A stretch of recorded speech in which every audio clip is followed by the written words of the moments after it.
Bismillahirrahmanirrahim. Assalamualaikum warahmatullahi wabarakatuh. Alhamdulillah wassalatu wassalamu ala rasulillahi wa ba'd.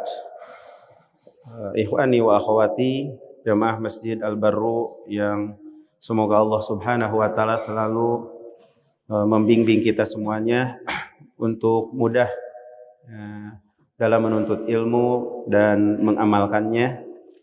Insyaallah pertemuan kajian Sirah Nabawiyah atau serial Sirah Nabawiyah pada pertemuan kali ini berkenaan dengan cara orang Quraisy menghalangi dakwah Nabi Sallallahu Alaihi Wasallam. Poin yang ingin disampaikan pada pertemuan kali ini adalah pertama, kebijakan Nabi dalam menghadapi berbagai penindasan, atau di antara kebijakan Nabi kita Muhammad SAW dalam menghadapi berbagai penindasan dan kekerasan yang dilakukan oleh orang Quraisy.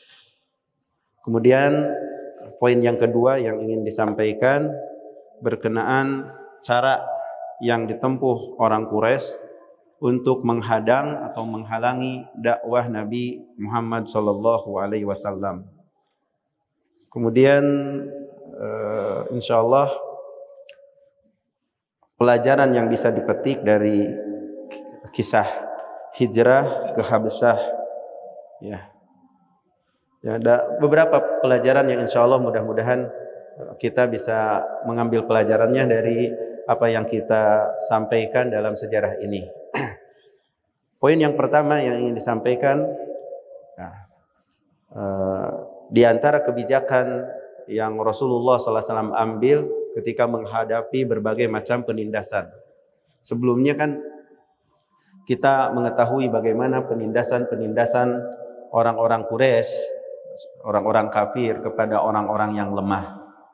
Maka di antara kebijakan yang Nabi SAW ambil, pertama bahwasanya Nabi mencegah para sahabat untuk mengumumkan keislamannya secara terang-terangan, baik dengan bentuk ucapan maupun perbuatan. Itu kebijakan yang Nabi SAW lakukan ketika melihat penindasan-penindasan yang terus-menerus kepada para sahabat.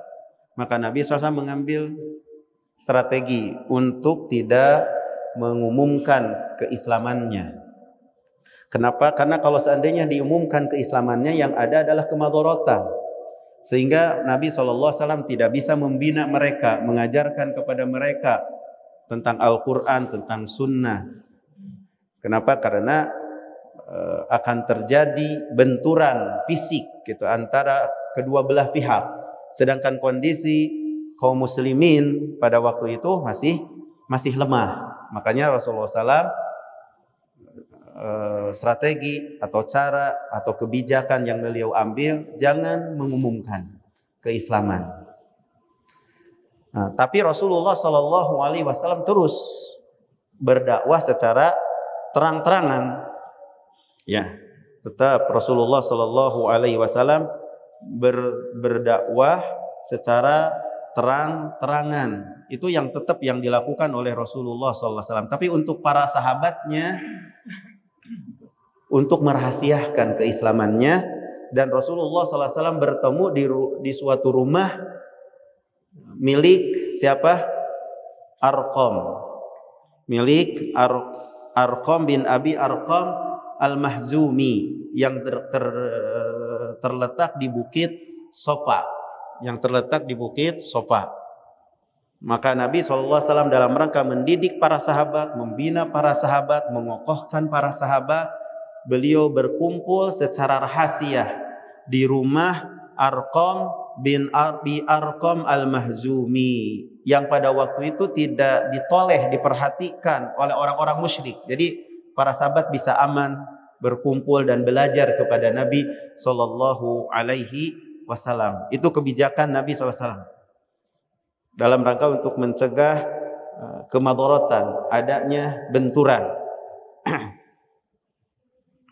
Kemudian ikhwani wa akhwati yang dimuliakan Allah Subhanahu wa taala. Ya, ketika tekanan penindasan yang dilakukan oleh orang-orang Quraisy ya semakin menjadi-jadi ya, maka Nabi SAW memerintahkan, ini strategi juga kebijakan yang beliau lakukan ketika terjadi penindasan, kekerasan, kekejaman kepada para sahabat ridwanullah alaihim ajmain. Maka Nabi SAW biar para sahabat bisa leluasa untuk beribadah kepada Allah di tempat yang aman, maka Nabi SAW memerintahkan kepada para sahabat untuk berhijrah ke Habsyah,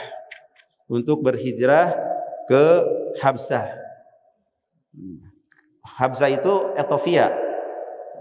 Nah, kebanyakan para ulama berpendapat bahwasanya hijrah yang pertama ke Habsyah atau ke Ethiopia ini di bulan Rajab tahun 5 dari kenabian. Dan rombongan pada waktu itu, rombongan pertama yang berhijrah ke Ethiopia, ke Habsyah, ada 12 orang laki-laki dan 4 orang perempuan, dan pemimpin mereka adalah Utsman bin Affan ditemani oleh istrinya Ruqayyah, putri Rasulullah SAW. Di rombongan ini yang berhijrah ke Habsyah ada Abu Salamah, begitu, ada Ummu Salamah, ada juga Abu Sibrah bin Abi Ruhum dan istrinya Ummu Kulthum yang di rombongan pertama ini.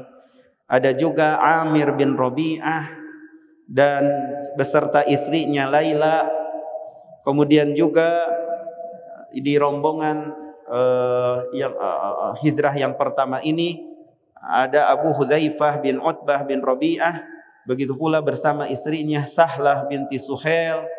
Kemudian juga Abdurrahman bin Auf, Utsman bin Mad'un, Mus'ab bin Umair, Suhail bin Al-Bayda, Zubair bin Awam, dan kebanyakan yang berhijrah di rombongan yang pertama ini dari suku Quraisy. Ya.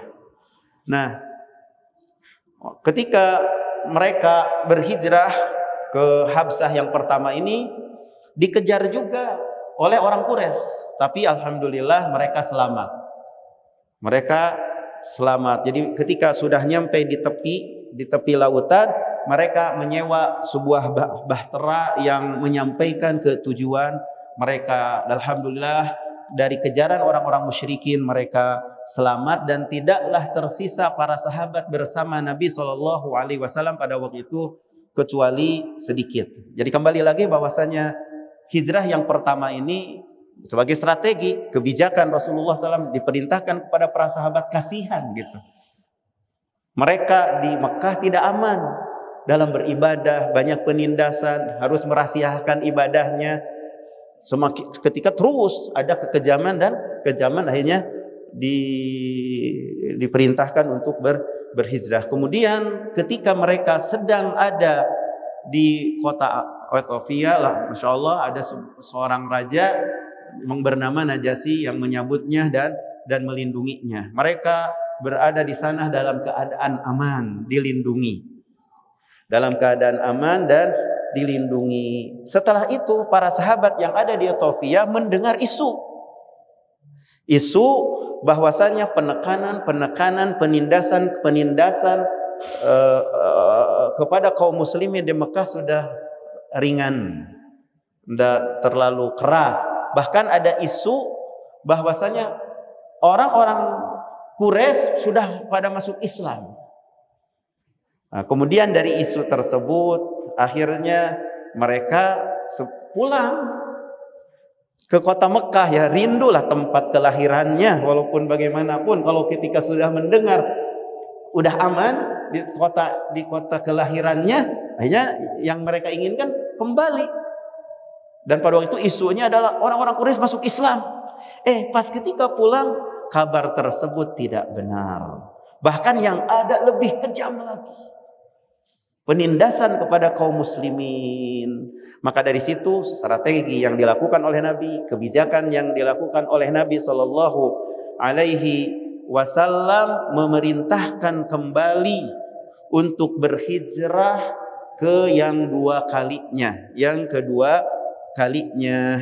Begitu ikhwah yang dimuliakan Allah Subhanahu wa taala. Ya. Nah, berhijrahlah rombongan yang kedua. Kalau yang pertama 12, kemudian 4 orang perempuan. Ketika pulang ke mana? Ke Mekah, ternyata lebih kejam lagi. Ada yang akhirnya berangkat lagi yang hijrah, kembali lagi. Ada juga yang dijaga oleh keluarganya yang memiliki kedudukan. Nah, begitu dalam sejarah. Kemudian rombongan yang kedua ada yang ikut lagi. Nah, di rombongan yang kedua ini berjumlah 83 orang laki-laki yang berhijrah ke Habsyah dan 19 perempuan sebagaimana dijelaskan dalam sebuah hadis dari Ummu Salamah binti Abi Umayyah, dari Ummu Salamah binti Abi Umayyah bin Mughirah, istri Nabi Sallallahu Alaihi Wasallam. Nah, baru di sini insya Allah akan menyampaikan cara yang ditempuh orang Quraisy untuk menghadang dakwah Nabi Sallallahu Alaihi Wasallam. Ada beberapa cara yang mereka tempuh. Nah, cara yang pertama yang mereka lakukan untuk menghadang tersebarnya Islam atau bagi tipu daya yang mereka lakukan dengan membujuk orang Raja Najasyi untuk memulangkan para sahabat yang sudah ada aman di Ethiopia. Itu yang mereka lakukan. Ya, mereka mengutus 2 orang yang cerdas yang belum masuk Islam pada waktu itu, yaitu Ammar bin As dan Abdullah bin Rabi'ah. Diperintahkan oleh orang Quraisy sebagai utusan untuk membujuk Raja Najasyi. Namun, Masya Allah, dengan keahlian dalam berbicara yang penting, berarti berkomunikasi yang bagus, yang bisa membuat percaya dengan apa yang diucapkan itu penting. Berarti dengan kepiawaian seorang sahabat yang bernama Ja'far bin Abi Thalib sebagai juru bicara para sahabat, maka upaya orang Quraisy gagal. Hal ini sebagaimana dijelaskan dalam sebuah hadis yang panjang, yang dijelaskan dalam hadis yang panjang dari Ummu Salamah binti Abi Umayyah bin Mughirah, istri Nabi Sallallahu Alaihi Wasallam. Dia berkata, tatkala turun di negeri Habsyah, kami bertetangga dengan sebaik-baiknya tetangga, yaitu Raja Najasyi. Kami merasakan keamanan di atas agama kami. Kami beribadah kepada Allah dan tidak ada sesuatu yang mengganggu kami, dan tidak ada sesuatu yang kami dengar yang membuat kami itu benci. Nah, kondisi Quraisy mendengar berita tersebut kan. Akhirnya orang Quraisy mengutus 2 orang laki-laki yang cerdas, yang gigih lagi cerdas, yang waktu itu belum masuk Islam, yaitu Ammar bin As dan Abdullah bin Rabi'ah. Ceritanya panjang. Intinya membawa hadiah dengan berbagai macam hadiah yang mereka kasihkan dulu kepada pendeta-pendeta sebelum berbicara kepada Najasyi. Inti isinya dengan kepiawaian kata-kata yang membius, inginnya biar orang-orang Muslim itu dikembalikan ke Mekah, menjelek-jelekan orang Nabi kita Muhammad Sallallahu Alaihi Wasallam yang menjadikan kaumnya terpecah belah, katanya kan, begitu. Namun dengan kepiawaian juru bicara yang diwakili oleh seorang sahabat yang bernama Ja'far Abi Thalib, coba pembicaraannya demikian, yang kata siapa? Kata istri Nabi Sallallahu Alaihi Wasallam yang bernama Ummu Salamah, Fakana alladhi kallamahu Ja'far bin Abi Thalib, maka yang menjadi juru bicara adalah Ja'far bin Abi Thalib. Maka dia berkata, Ja'far bin Abi Thalib, kepada Raja Najasyi. Raja Najasyi kan sudah dibujuk tuh dengan berbagai macam hadiah yang banyak. Dibujuk untuk mengembalikan para sahabat yang sudah tenang beribadah untuk kembali ke Mekah. Tapi setelah itu Ja'far bin Abi Thalib dengan kepiawaiannya dalam berbicara, ayyuhal malik, wahai raja. Ketika ditanya oleh raja, maka Ja'far berbicara, kunna qauman ahla jahiliyah, dulu kami itu sekelompok manusia yang berada dalam kejahiliahan. Na'budul asnam, kami beribadah mengibadahi berhala. Wa na'kulul maitah, dan kami makan bangkai. Wa na'ti al-fawahish, dulu kami melakukan perbuatan-perbuatan keji. Wa naqta'al arham, dulu kami memutus hubungan keluarga. Wa nusi al-jiwar, dulu kami itu sangat buruk hubungan dengan tetangga. Begitu Ja'far bin Abi Thalib. Wa ya'kulul qawi minna ad-dhaif, yang kuat di antara kami memakan yang lemah. Fakunna ala dzalik, dulu kami dalam keadaan demikian. Hatta ba'atsallahu ilaina rasulan minna, sehingga Allah Subhanahu wa taala mengutus kepada kami seorang rasul di antara kami. Na'rifu nasabahu, kami mengenal nasabnya. Wasidqahu, dan kami mengenal akan kejujurannya. Wa amanatahu wa afafahu, dan kami mengenal amanahnya dan menjaga dirinya dari perkara yang haram. Fada'ana ilallah linuwahhidahu wa na'budah, maka Nabi Rasul mengajak kepada kami untuk mentauhidkan Allah, untuk beribadah kepada Allah. Wa nahla ma kunna na'budu nahnu wa aba'una, dan untuk meninggalkan apa yang kami sembah dan apa yang bapak-bapak kami sembah, min dunih, dari selain Allah, minal hijarati, dari batu, wal authani, dan berhala. Begitu. Bagus kan? Ketika ditanya seorang raja menyampaikannya dengan begitu tegas. Begitu. Wa amarana bisidqil hadis. Nabi memerintahkan kepada kami untuk jujur dalam berbicara. Wa ada'il amanah, dan melaksanakan amanah. Wasilatir rahim, dan baik dalam berhubungan dengan kerabat. Wa husnil jiwar, dan baik dalam bertetangga. Wal kafi anil maharimi wad dima, dan menjaga dari perkara-perkara yang haram dan menumpahkan darah. Wa nahana anil fawahish wa qaulaz zur, dan melarang kami dari perbuatan keji dan perkataan dusta. Wa aqlamal yatim, dan memakan harta yatim. Wa qadfil muhsanah, menuduh wanita yang baik-baik. Wa amarona an na'budallah, dan kami diperintahkan untuk mengibadahi Allah saja, tidak mensekutukan Allah sedikit pun. Memerintahkan kami untuk salat, zakat, saum. Terus disebutkan oleh Ja'far bin Abi Thalib perkara-perkara Islam. Maka kami mengimaninya, maka kami meyakininya, kami mengikutinya, apa yang dibawa oleh Nabi Muhammad SAW.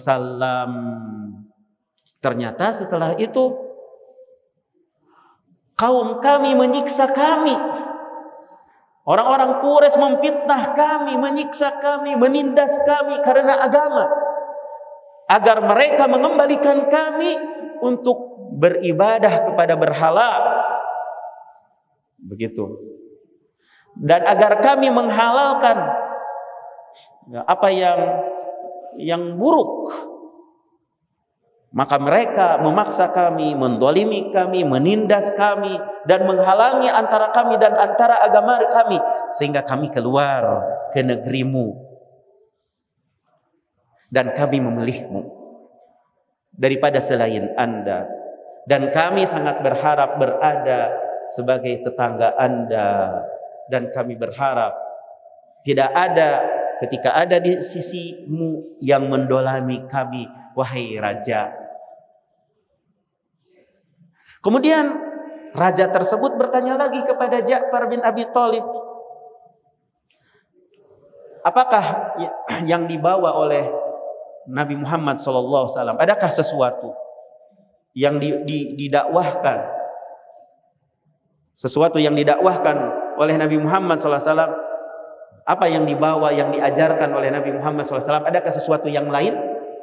Lalu Ja'far bin Abi Thalib menjawab, na'am. Lalu setelah itu Najasyi berkata, coba bacakan kepadaku. Maka Ja'far bin Abi Thalib membaca permulaan dari surat Kaf Ha Ya Ain Shad. Maka Najasyi menangis. Demi Allah, Najasyi menangis sampai basah kuyup jenggotnya. Begitu pula pendeta-pendeta yang di sampingnya, mereka pun menangis sampai mushaf-mushaf yang ada dipegang di mereka itu basah ketika mereka mendengar apa yang dibacakan oleh Ja'far bin Abi Thalib. Kemudian Raja Nasajdi berkata, inna hadza walladhi ja'a bihi Isa la yakhruja min miskatin wahidah. Sesungguhnya hal ini seperti yang dibawa oleh Nabi Isa, betul-betul sama, dari sumber yang sama. Maka setelah itu dengan seperti ini gagal Amr bin As, Abdullah bin Rabi'ah. Pergi kamu, kata Raja Najasyi, demi Allah saya tidak akan menyerahkan ini para sahabat kepada kalian berdua, tidak akan sama sekali. Akhirnya dia gagal upaya atau tipu daya, bujukan orang Quraisy untuk mengembalikan para sahabat yang ada di Ethiopia, yang ada di Habsah, yang ada di perlindungannya, penjagaannya Raja Najasyi. Hadiah-hadiah yang mereka kirimkan ditolak juga dengan berbagai macam hadiah. Aduh, enggak sama sekali. Berarti orang Quraisy dalam rangka mencegah, menghalangi dakwah atau tersebarnya Islam gagal lagi. Kemudian upaya yang lain yang mereka lakukan. Tapi sebelum kita lanjutkan tentang upaya yang lainnya dalam rangka menggagalkan atau menghalangi dakwah Rasulullah SAW, coba kita ambil dulu pelajaran tentang kisah hijrah ke Habsah. Pertama, faidah yang bisa kita petik dari hijrah ke kota Habsah, atau pelajaran yang bisa kita petik, pertama, disyariatkannya hijrah.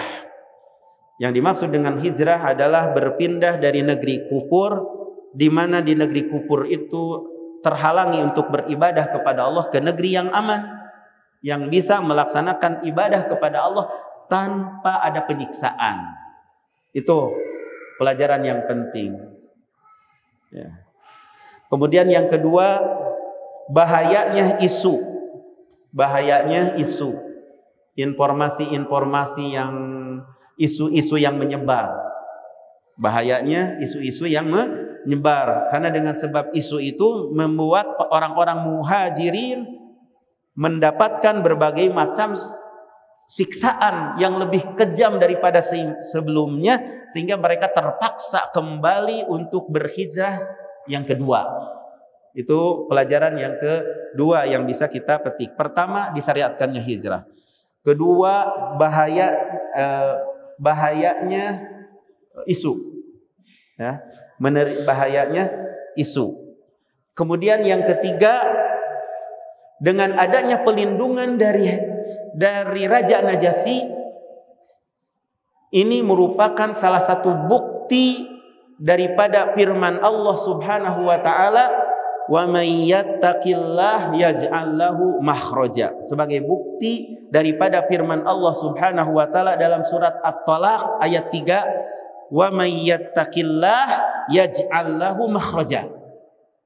Jadi barang siapa yang bertakwa kepada Allah, akan ada solusinya.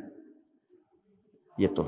Begitu pula sebagai bukti firman Allah Subhanahu wa taala di dalam surat Al-Hajj ayat 38, innallaha yudafi'u 'anil ladzina amanu. Sesungguhnya Allah akan membela orang-orang yang beriman. Begitu pula sebagai bukti daripada firman Allah Subhanahu wa taala dalam surat Al-Anfal ayat 36, innal ladzina kafaru yunfikuna amwalahum. Sesungguhnya orang-orang kafir mereka mengeluarkan harta-harta mereka liyasuddu an sabilillah, untuk mencegah, untuk menghalangi dari ajalan Allah. Fasayunfikunah, dan mereka akan menginfakkan hartanya dalam rangka untuk menghalangi di jalan Allah. Tsumma takunu alim hasratan, tapi yang terjadi adalah kerugian bagi mereka. Yang terjadi adalah kerugian bagi mereka.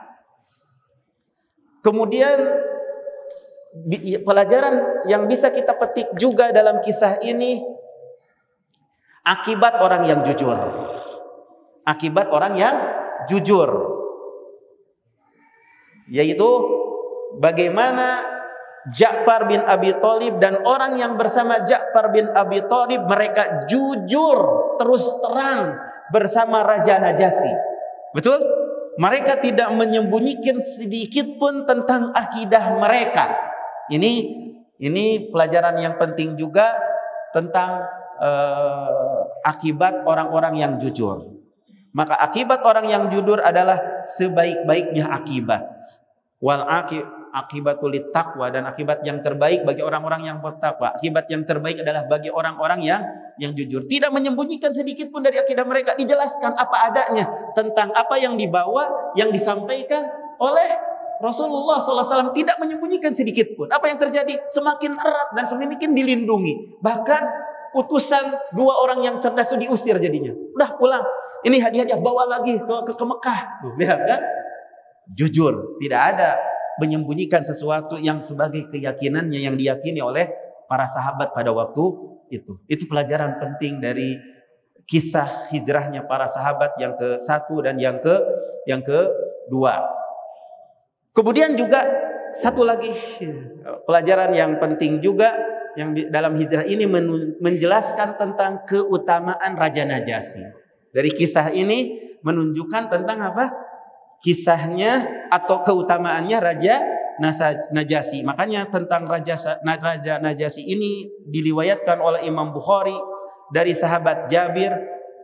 Nabi SAW bersabda ketika Raja Najasyi meninggal, matal yaum rajulun saleh. Telah mati hari ini seorang laki-laki yang saleh. Matal yaum rajulun saleh, kata Nabi SAW. Telah mati pada hari ini laki-laki yang saleh. Faqumu, berdirilah kalian. Fasallu ala akhikum, hendaklah kalian mensolatkan kepada saudara laki-laki kalian. Dan Najasyi itu diberi gelar dengan Maliku al-Habsyah, Raja Ethiopia, Raja Habsyah. Itu mungkin pelajaran yang bisa kita petik dari hijrahnya para sahabat.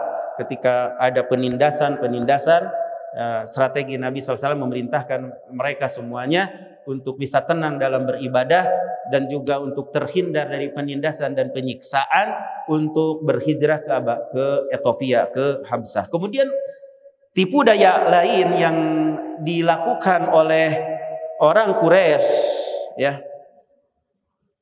tipu daya lain yang dilakukan oleh orang Quraisy untuk menghadang atau menghentikan dakwah Rasulullah Sallallahu Alaihi Wasallam adalah dengan cara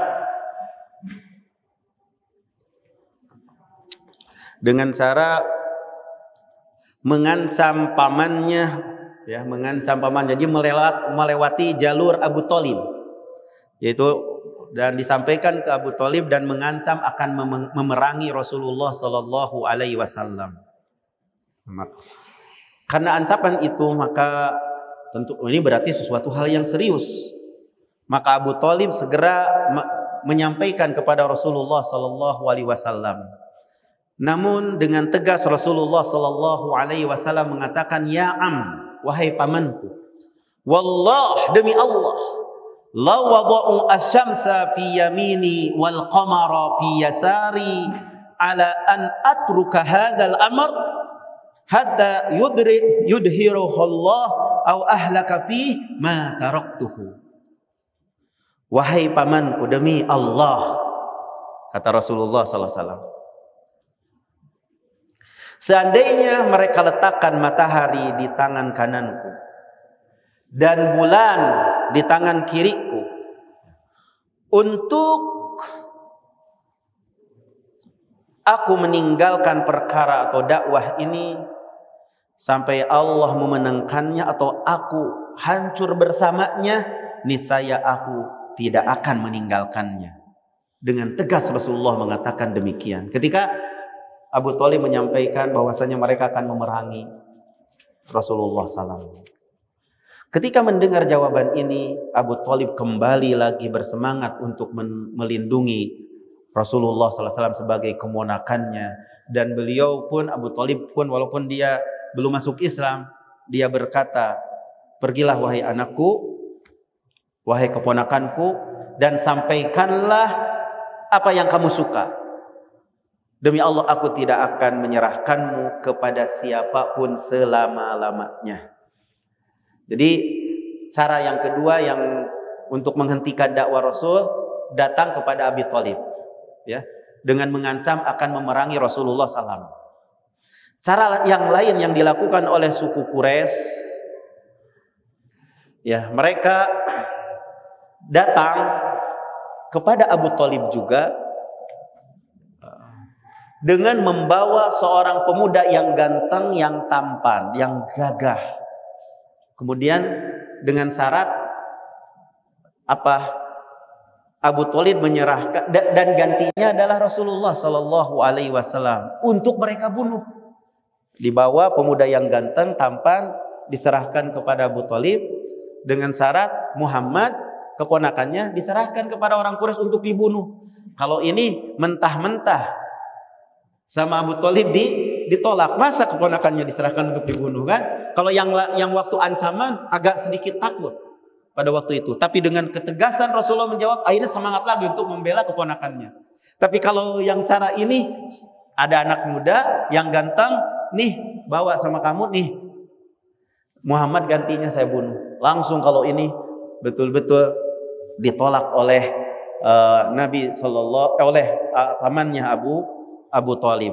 Kemudian ikhwani wa akhwati yang dimuliakan Allah Subhanahu wa taala, cara yang lain dalam rangka untuk mencegah dan menghalangi dakwah Nabi Shallallahu Alaihi Wasallam ketika apa yang mereka lakukan dengan membujuk Abu Thalib, dengan mengancam Abu Thalib, dengan cara juga seorang pemuda yang ganteng diserahkan, kemudian Muhammad dikasihkan kepada mereka, gagal juga. Akhirnya mereka memiliki keputusan untuk membunuh Rasulullah Sallallahu Alaihi Wasallam. Ya, disebutkan dalam beberapa riwayat bahwasanya tokoh-tokoh orang kafir ingin membunuh Rasulullah Sallallahu Alaihi Wasallam. Sebagaimana yang telah dijelaskan dalam sebuah hadis bahwasanya Abu Jahal betul-betul ingin melempar Rasulullah SAW dengan batu jika Rasulullah SAW sedang sujud ketika sholat. Pada suatu hari yang telah ditentukan, sebagaimana biasanya bahwasanya Rasulullah SAW suka datang ke Ka'bah untuk melaksanakan sholat. Kemudian rencana Abu Jahal pun karena berjanji di hadapan temannya dan memiliki keputusan untuk membunuh Rasulullah, maka dia mengambil batu yang besar ingin dilemparkan ke kepala Rasulullah Sallallahu Alaihi Wasallam. Tapi setiap kali dia mau melemparkan, dia kembali ke belakang. Kemudian teman-temannya bertanya, ada apa wahai Abu Hakam, wahai Abu Jahal? Kok kamu pulang lagi dalam keadaan pucat, dalam keadaan ketakutan? Lalu Abu Jahal mengatakan, ketika aku akan melakukan rencanaku dan hampir mendekati Nabi, ternyata ada seekor unta yang sangat besar yang menghalangi. Unta tersebut sangat besar dan hampir mau menerkamku, ganas sekali mau menerkamku. Maka aku kembali lagi ke belakang. Gagal lagi rencana yang mereka lakukan. Kemudian cara lain yang mereka lakukan, upaya yang mereka lakukan dalam rangka untuk menghalangi dakwah Nabi Sallallahu Alaihi Wasallam adalah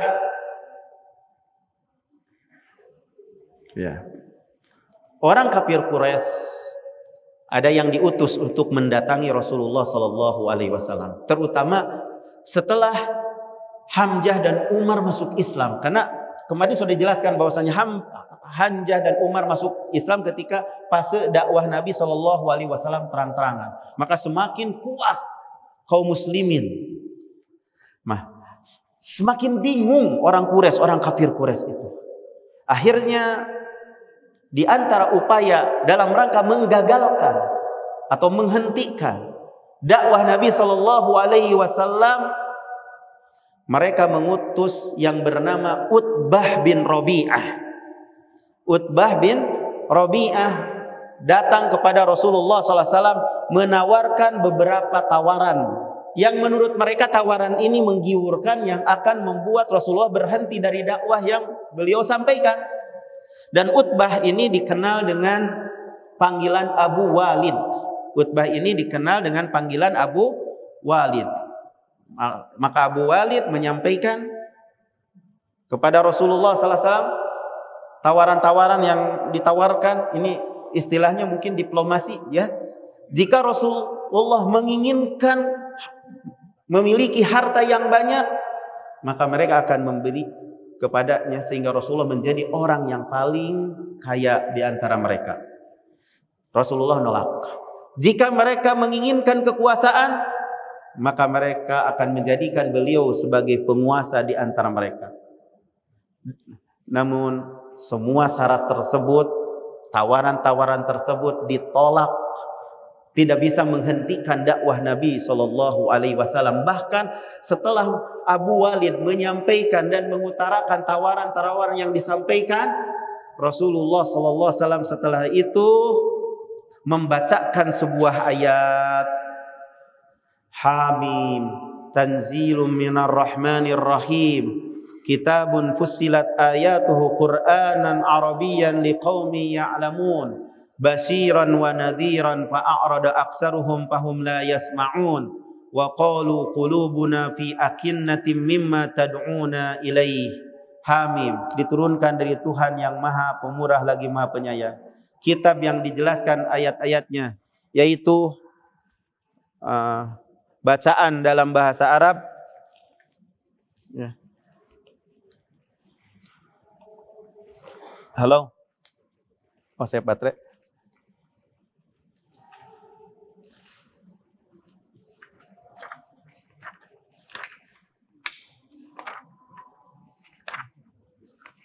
Ya. Halo, ya.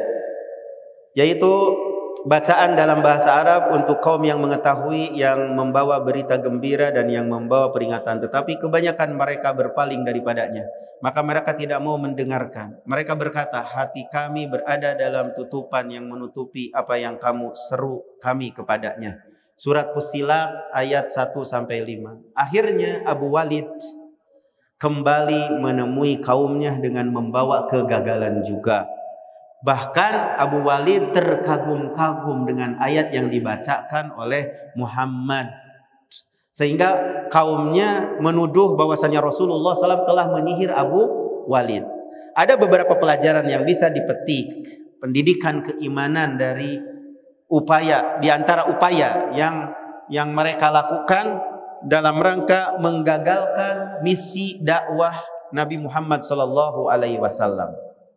Ya, jadi pertama tentunya menjelaskan tentang kebingungan orang-orang musyrikin dalam rangka menghadapi dakwahnya Nabi Muhammad SAW sampai hari ini. Ya, menetapkan kebingungannya orang-orang musyrikin dalam menghadapi dakwah Nabi Muhammad SAW, bukan pada zaman Nabi Muhammad saja, sampai hari ini. Itu yang pertama. Yang kedua, penjelasan tentang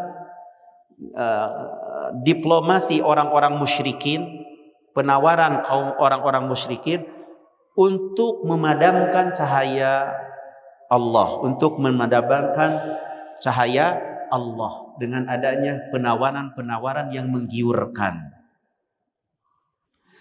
Kemudian yang ketiga, keteguhan Nabi Shallallahu Alaihi Wasallam.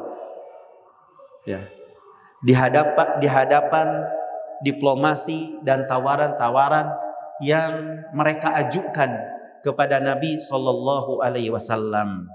Jadi pertama, menetapkan akan kebingungannya kaum musyrikin dalam menghadapi dakwah yang dibawa oleh Nabi Muhammad SAW sampai hari ini.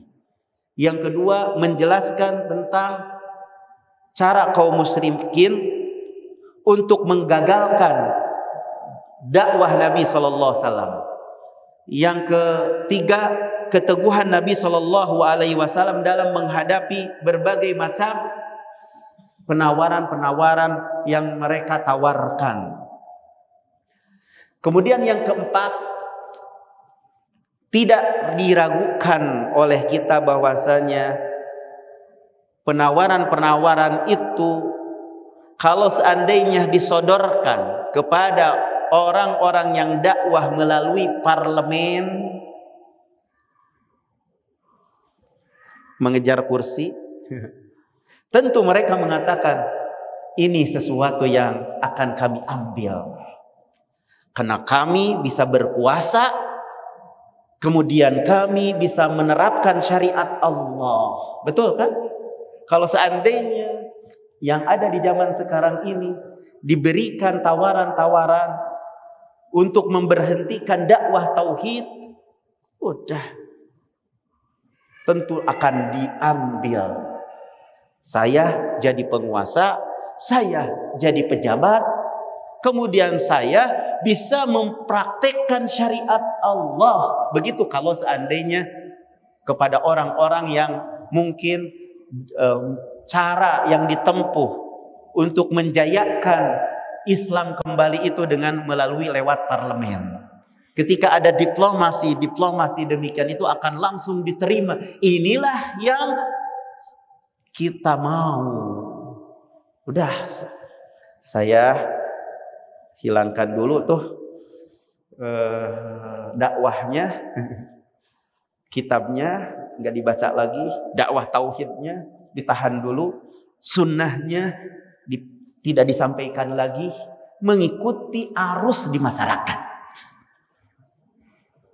Mengikuti arus di masyarakat. Mungkin kalau seandainya caranya untuk berdakwah itu melalui cara parlemen. Maaf ini karena bukan berarti, tapi ya seperti itu. Tapi Nabi SAW terlalu vulgar. Tapi Nabi SAW mengetahui bahwasanya tawaran itu nggak perlu, itu harga yang murah. Jadi penguasa apa? Murah.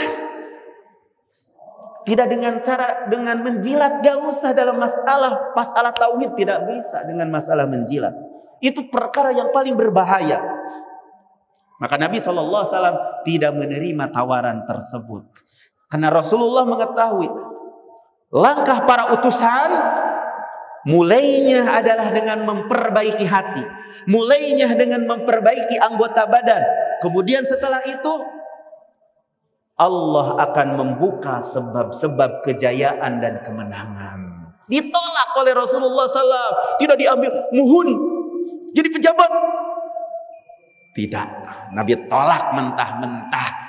Bahkan yang ada, Rasulullah SAW langsung membacakan ayat Kaf Ha Ya Ain Shad. Rasulullah tidak diskusi, tidak. Didengarkan aja apa yang ditawarkan oleh Abu Walid. Jadi Rasulullah tidak menerima tawaran tersebut. dan juga tidak untuk apa berdiskusi juga. Tapi ketika setelah selesai Abu Walid menawarkan beberapa hal, baru Rasulullah Shallallahu Alaihi Wasallam setelah itu membaca firman Allah, kaf ha ya ain sad. Hah, begitu ya? Hah? Salah. Hamim tanzilum minar rahmani ar-rahim, bukan kahab ya ain sad. Ini baru ada, nanti disampaikan lagi sedikit tentang faidah dari penawaran yang ditawarkan atau cara upaya yang dilakukan oleh orang Quraisy dalam menghalangi dakwah misi yang diemban oleh Rasulullah Sallallahu Alaihi Wasallam untuk mendakwahkan manusia untuk mentauhidkan Allah Subhanahu Wa Taala dan mengesahkan Allah di dalam beribadah. Ya, silakan itu.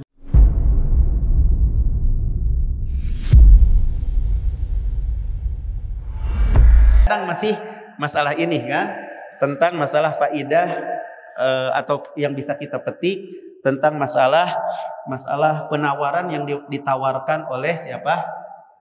Abu Walid kepada Rasulullah. Bahwasanya Rasulullah tentunya sesuatu yang ditawarkan itu merupakan suatu perkara yang sangat menggiurkan.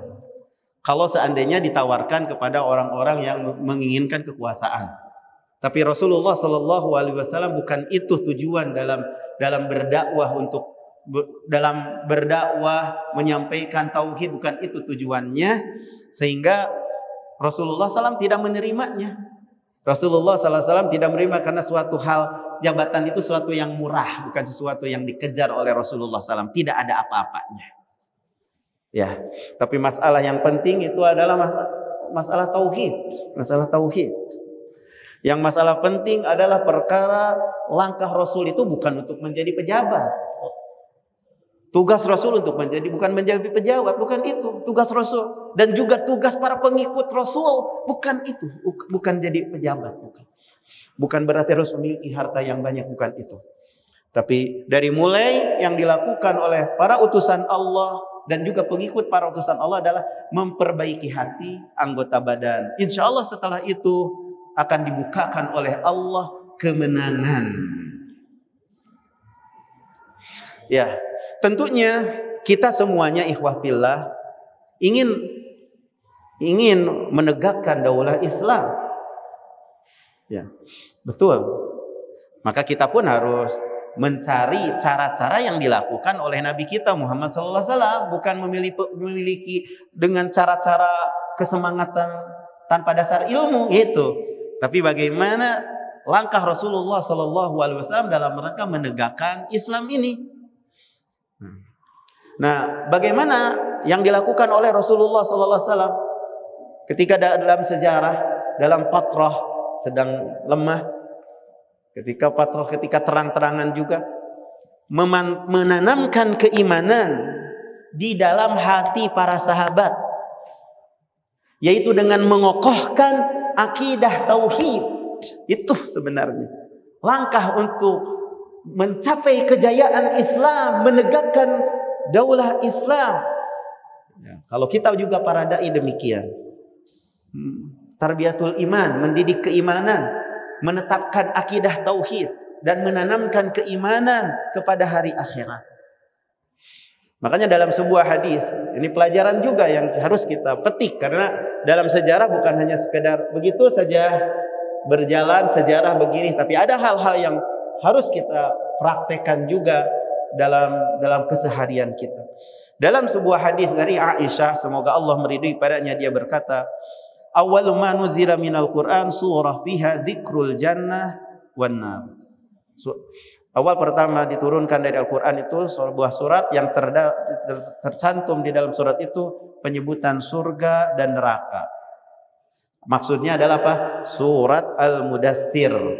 Ya, merupakan wahyu yang kedua.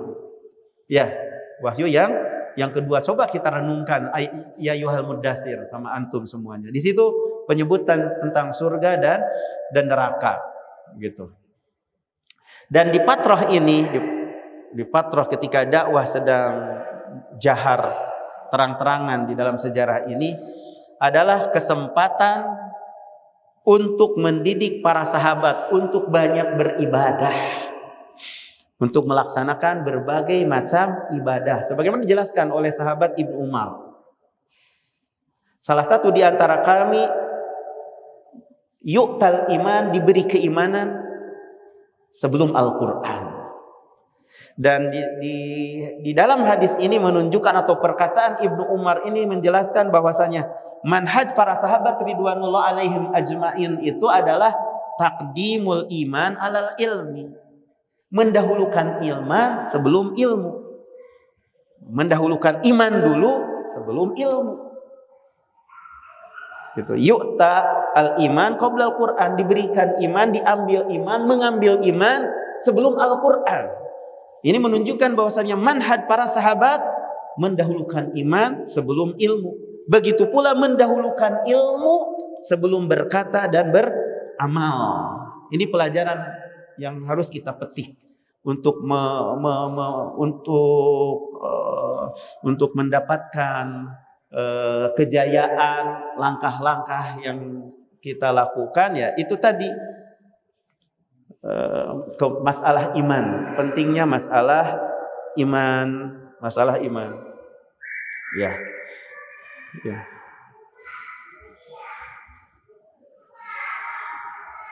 Ya.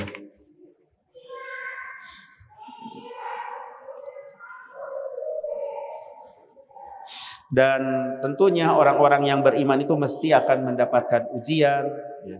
Tapi Allah Subhanahu wa taala atau Rasulullah atau Allah menyampaikan kabar gembira kepada orang-orang yang beriman, kemenangan. Dan akan diganti rasa takut dengan keamanan. Syaratnya iman, tauhid. Syaratnya adalah iman. Jadi untuk mencapai kejayaan, tauhid, pendidikan iman, pendidikan tauhid, gitu. Itu yang syarat utama untuk menggapai kemenangan. Sebagaimana dalam surat An-Nur ayat 55, Allah menjanjikan kepada orang-orang yang beriman di antara kalian dan mereka yang beramal soleh akan dijadikan bagi mereka sebagai khalifah di muka bumi sebagaimana orang-orang yang sebelum mereka, dan akan Allah ganti mereka setelah rasa takut mereka keamanan. Syaratnya adalah tauhid. Ya'budunani la yusyrikuna bi syai'a. Mereka beribadah kepadaku dan mereka tidak menyekutukan kepadaku sedikit pun. Itu jadi di masa ini, di patroh ini dijelaskan oleh Syekh Sofia Rahman Al-Mubarakpuri, walam yazal ar-rasul yughaddi arwahum biraghaib al-iman. Begitu kata Sofia Rahman Al-Mubarakpuri. Tidak henti-hentinya Rasulullah SAW memberikan makanan ruh-ruh mereka itu dengan iman. Dan tidak henti-hentinya Rasulullah membersihkan jiwa-jiwa mereka dengan mempelajari Al-Quran dan Sunnah. Dan tidak henti-henti Rasulullah mendidik mereka dengan pendidikan yang mendalam dan membawa jiwa-jiwa mereka para sahabat kepada ketinggian ruh, kebersihan hati, kebersihan akhlak, dan terbebas dari cinta dunia, gitu, ya, cinta dunia, dan mengeluarkan mereka para sahabat dari kegelapan kepada cahaya, dan mendidik mereka untuk bersabar menghadapi gangguan dan memaafkan, memaksa jiwa. Maka dengan sebab itu semakin mendalam keimanan di dalam hati mereka dan meninggalkan berbagai macam syahwat dalam rangka menggapai keridhaan Allah dan kerinduan agar kepada surga Allah dan kesemangatan untuk menimba ilmu, memahami agama, mengintrospeksi diri.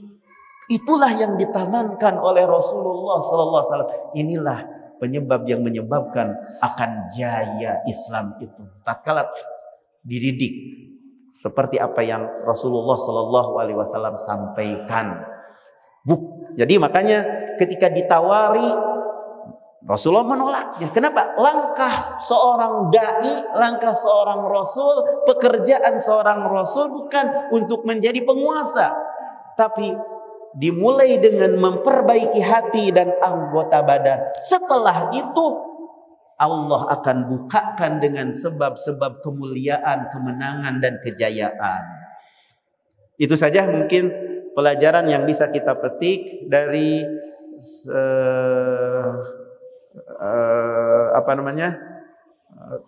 cara upaya yang dilakukan oleh orang Quraisy untuk menggagalkan dakwah Nabi SAW.